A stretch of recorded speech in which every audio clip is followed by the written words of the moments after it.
Welcome dear students to a new and very interesting topic of creating a symbol in KiCad. So why we need to create a symbol? We need to create a symbol because we are not provided in the KiCad symbol library. Let's say I am going to use an electronic component. Let me show you.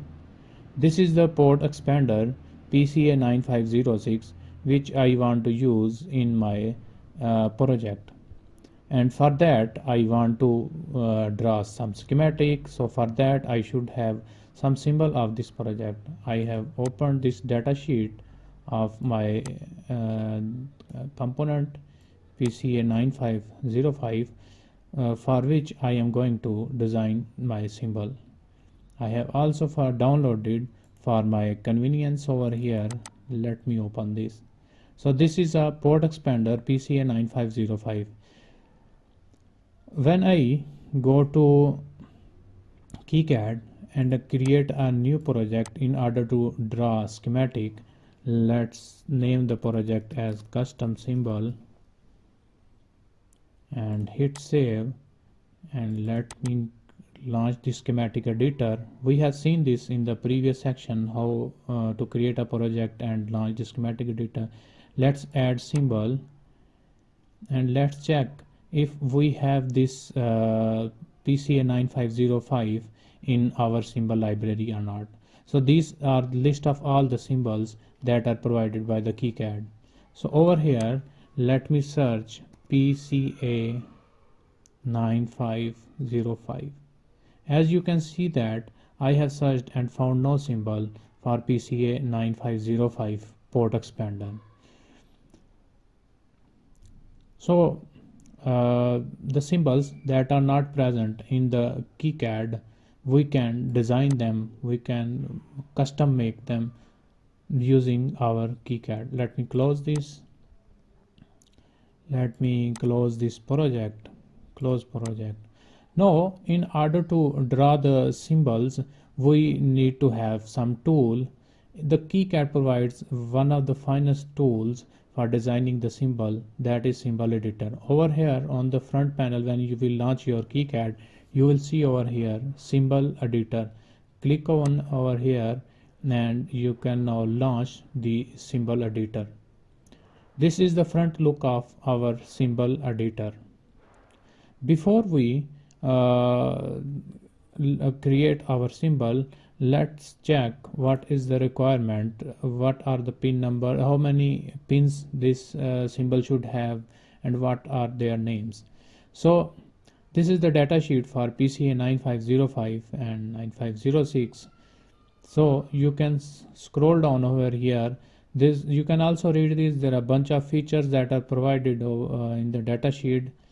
The details of the features are provided in the data sheet regarding how to communicate with this IC, what IC, how this will perform different functions. Its main function is to expand the port as its name suggests, which means you can use communication, I2C communication between the controller and this IC to increase the number of pins for the master controller. So this IC over here is the symbol of this IC.